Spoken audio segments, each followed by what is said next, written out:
मोदी सरकार देश के पब्लिक सेक्टर और सरकारी एजेंट्स का आधाधुंध कर रही निजीकरण।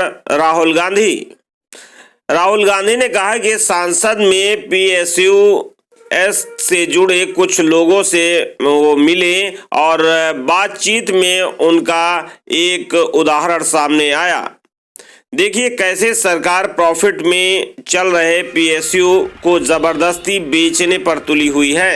बहुत बहुत धन्यवाद सर, आपने हमें मिलने का मौका दिया, अपने तक हमारी बात रखने का आपने मौका दिया। ये company Indian medicine pharmaceutical corporation limited IMPCL जो कि आयुष मंत्रालय के अधीन भारत सरकार के अंतर्गत आती है। करंट में 2016 से इस कंपनी का प्राइवेटाइजेशन का प्रोसेस ऑन है। ये मतलब प्रॉफिटेबल है या नहीं? ये प्रॉफिटेबल PSU है। PSU प्रॉफिटेबल है सिंस इंसेप्शन सर। पैसा बनता है इसमें? पैसा बनता है, हम डिविडेंड भी पे कर रहे हैं सर लास्ट 2020। क्या इसका साइज क्या है?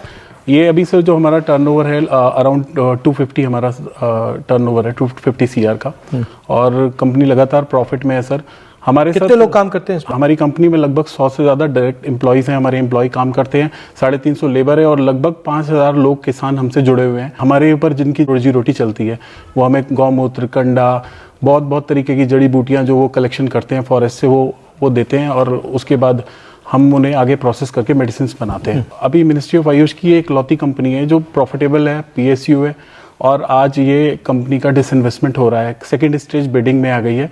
सर हमारे पास क्या है, हमारे पास एक 1 पीस ऑफ लैंड है, प्लेन लैंड है 50 एकर्स अराउंड, वो गवर्नमेंट का लैंड है, अभी वहाँ इंडस्ट्रियल एरिया के अंतर्गत आता है। उसको ऐसी पॉलिसीज बना दी गई हैं कि वो अभी तो फार्मा कंपनी के चल रही है वहाँ पे, और ये फार्मा कंपनी को वो डाइवर्ट करके किसी को भी लीज कर सकते हैं, वहाँ कोई रिजॉर्ट चला या कुछ चला है सर।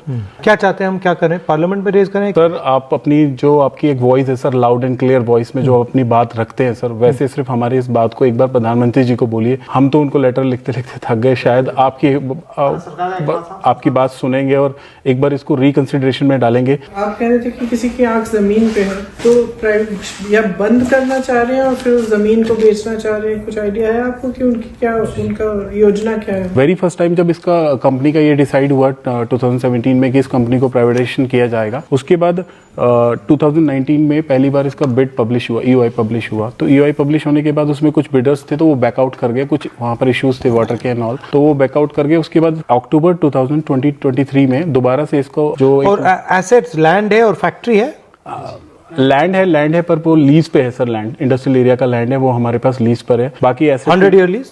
हाँ, और क्या एसेट्स है? बिल्डिंग्स हमारा इंफ्रास्ट्रक्चर है, प्लांट एंड मशीनरी है, हमारी मशीन है जो हमारे दवाइयाँ हम बनाते हैं, पैकेजिंग की।